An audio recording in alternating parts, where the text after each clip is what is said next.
Hello everyone, welcome back to Target for IQ. मेरा नाम है वैभव।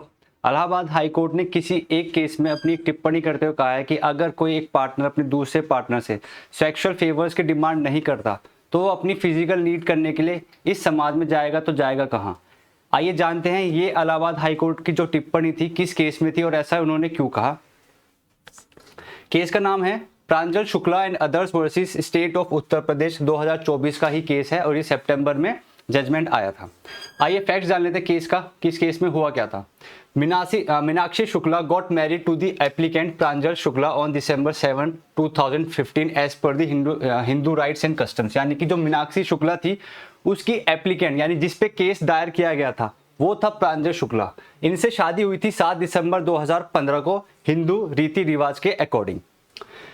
In the FIR against the applicant, it was alleged that before the marriage there was no demand dowry. After the marriage, in-laws stated demanding dowry under the garbs and customs and rituals. यानी कि जो बहू थी मीनाक्षी शुक्ला, उन्होंने FIR करी अपने husband के खिलाफ और साथ ही साथ अपने इन-लॉज के यानी ससुर और सास के खिलाफ। और उन्होंने FIR में बोला है कि शादी से पहले किसी भी प्रकार की कोई भी डिमांड नहीं थी दहेज से रिलेटेड, बट जैसे ही शादी हुई उनके हस्बैंड और उनके सास ससुर तीनों डॉरी की डिमांड करने लगे।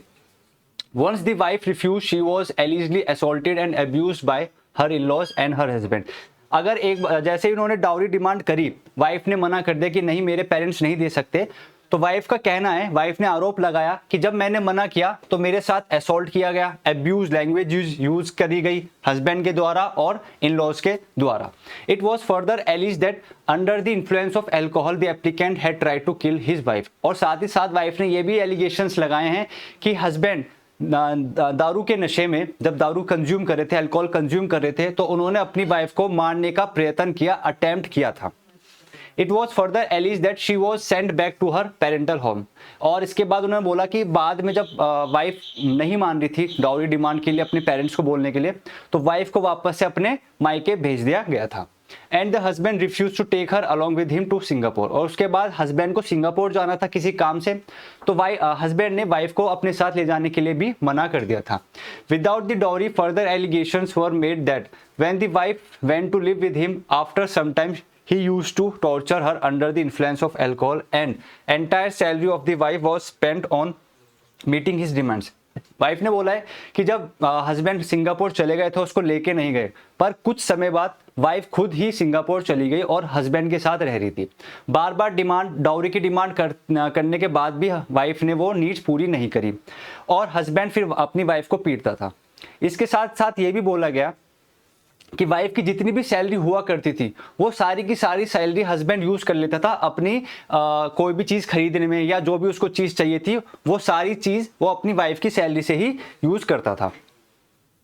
When the applicant attempted to kill his wife again, the FIR was lodged by his father-in-law and Ministry of Foreign Affairs was informed about the same। और सिंगापुर में ही हस्बैंड ने दोबारा से प्रयत्न किया था, जो FIR में लिखी है, जो एलिगेशंस आरोप लगाए हैं वाइफ ने कि सिंगापुर में रहते रहते हस्बैंड ने दोबारा से प्रयत्न किया था उसको मारने के लिए। और उसके बाद उसके फादर ने, यानी कि जो वाइफ थी मीनाक्षी शुक्ला, उसके फादर ने FIR लॉन्च कराई और साथ ही साथ जो सिंगापुर के फॉरेन अफेयर्स थे, वहाँ की जो मिनिस्ट्री थी, वहाँ पे जाके कंप्लेंट भी फाइल कराई, उनको इन्फॉर्मेशन भी दी इस इंसिडेंट के बारे में। The mediation between the parties had failed. Singapore में मीडिएशन हुआ, दोनों में समझौता करवाने का प्रयत्न किया गया, परंतु वो विफल रहा, कोई भी सक्सेस उसमें नहीं मिली। The father-in-law wrote letters to the Minister of Foreign Affairs Singapore and CEO of applicant's company to freeze his passport and send him back to India। जो फादर इन लॉ थे यानी मीनाक्षी के जो फादर थे, उन्होंने ministry foreign affairs ministry में भी information दी और साथ ही साथ जहां हस्बैंड जिस कंपनी में काम करते थे वहां के CEO को भी एप्लीकेशन लिखी और कहा कि ऐसे ऐसे पूरा इंसिडेंट है, आप अपने एम्प्लॉय की जो पासपोर्ट है उसको सीज करिए और इनको वापस आप भारत भेजिए। Subsequently chargesheet was filed. जब FIR हो गई, पुलिस ने अपनी इन्वेस्टिगेशन पूरी कर ली, उसके बाद पुलिस ने अपनी चार्जशीट लगाई। द सिविल जज fast track court issued summons and took cognizance of the case. इसके बाद क्या हुआ, जब चार्जशीट लगा ली गई तो फास्ट ट्रैक कोर्ट ने कॉग्निजेंस लिया, समन्स भेजे हस्बैंड को और आपने ये जो हियरिंग थी वो पूरी प्रोसीडिंग स्टार्ट हो गई। इसके बाद क्या हुआ, जब प्रोसीडिंग स्टार्ट हुई तो हस्बैंड ने एक एप्लीकेशन लगाई अंडर सेक्शन 482 सीआरपीसी की ये जो भी सारी प्रक्रिया स्टार्ट हुई है, जो भी सारी प्रोसीडिंग स्टार्ट हुई है उसको खत्म कर दिया जाए, उसको रद्द कर दिया जाए। ठीक है, अब हाई कोर्ट में जो ऑब्जर्वेशन करी इस एप्लीकेशन को सुनने के दौरान, तो आइए जानते हैं हाई कोर्ट का क्या मानना था। The court observed that from the records it was clear that no specific allegations were made against the applicant in the FIR. However, the court observed that the torture or assault by the husband was on the account of refusal of the wife to fulfill his sexual urges and not due to the non-fulfillment of demands. यहाँ पे high court ने observe करा chargesheet की basis पे और जो wife ने statements दी थी 161 के बयान जिसको बोलते हैं, उन बेसिस पे हाई कोर्ट ने ऑब्जर्व करा कि वाइफ ने जो एलिगेशंस लगाए हैं, जो आरोप लगाए हैं कि डॉरी डिमांड की जाती थी और फिर वाइफ के साथ असॉल्ट होता था, उसको पीटना होता था, ये सब गलत है, फॉल्स एलिगेशंस है। वास्तविकता में ये है कि हस्बैंड जो वाइफ को पीटता था वो इसलिए पीटता था बिकॉज हस्बैंड अपनी सेक्सुअल डिजायर चाहता था, उसके साथ इंटरकोर्स करना चाहता था, पर वाइफ मना करती थी। वाइफ जैसे ही मना करती थी, हस्बैंड उस मना करने के रिएक्शन में वाइफ के साथ मारा पीटी करता था।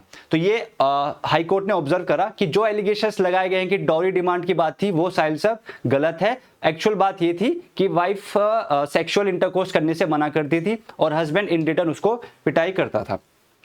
It was observed that allegations of demand of dowry was false and concocted when the real reason of the dispute was sexual incompatibility between the two parties। यहाँ पे हाई कोर्ट ने observe करा है कि दहेज की जो डिमांड करी गई है, जो आपने पूरी कहानी रची है, वो बिल्कुल गलत है, उसमें कोई भी सच्चाई नहीं है। वास्तविकता यह है कि आप दोनों के बीच में जो सेक्सुअल इनकम्पैटिबिलिटी थी, यानी कि हस्बैंड जब चाहता था कि मुझे अपनी वाइफ के साथ संबंध बनाने हैं, वाइफ उस समय मना कर देती थी, तो ये जो इनके बीच में एक डिस्प्यूट अराइज हुआ, उस डिस्प्यूट की वजह से वाइफ के साथ मारापीटी होती थी और उस बेसिस पे ही वाइफ ने अपनी झूठी कहानी रची कि डिमांड डॉरी की बात कर देती हूँ, FIR हो जाएगी, क्रुएल्टी की बात कर देती हूँ, और हस्बैंड और उसके साथ साथ फादर इन लॉ जो ससुर हैं, जो सास है, वो भी इस केस में अंदर चले जाएंगे। Accordingly, the court held that their cruelty under section 498A IPC was not established and allegations regarding the demand of dowry were false. The entire case against the applicant was quashed. यहाँ पे high court ने बोला है कि wife ने जो allegations लगाए थे क्रुएलिटी की, डॉरी डिमांड की, वो क्या है, वो बिल्कुल गलत है। और उसके साथ साथ जो जितने भी केस इनिशिएट हुए थे हस्बैंड के खिलाफ कि इस पे डॉरी डिमांड का केस स्टार्ट हो जाए, क्रुएल्टी का हो जाए, तो वो जो एप्लीकेशन हस्बैंड ने लगाई थी कि मेरे खिलाफ जो क्रिमिनल प्रोसीडिंग शुरू हुई है उसको क्वैश कर दिया जाए, यहाँ पे हाई कोर्ट ने वही किया है। सारी की सारी प्रोसीडिंग, जितने भी केसेस थे, जो भी चार्जशीट में केसेस, जिन सेक्शंस के अंडर जो चार्जशीट फाइल हुई थी, उन सबको क्वैश कर दिया गया है, उन सबको रद्द कर दिया गया है इलाहाबाद हाई कोर्ट के द्वारा। और साथ ही साथ इलाहाबाद हाई कोर्ट ने इस केस में टिप्पणी करते हुए बोला है, if man were to demand sexual favours from his own wife and vice versa, यानी कि अगर हस्बैंड या वाइफ अपने पार्टनर से डिमांड करते हैं सेक्सुअल फेवर्स की, and they would go to satisfy their physical sexual urges in a morally or civilized society, और अगर हस्बैंड या वाइफ मना कर देते हैं तो इस सिविलाइज सोसाइटी में वो अपनी वाइफ के अलावा या हस्बैंड के अलावा कहां जाके अपने सेक्सुअल नीड्स को पूरा करेंगे। ये एक टिप्पणी थी इलाहाबाद हाई कोर्ट की, एंड आई होप आपको केस अच्छे से समझ में आया होगा कि क्या फैक्ट्स थे, क्या सर्कमस्टेंसेस है, और इलाहाबाद हाई कोर्ट ने अपनी क्या ऑब्जर्वेशंस रखी।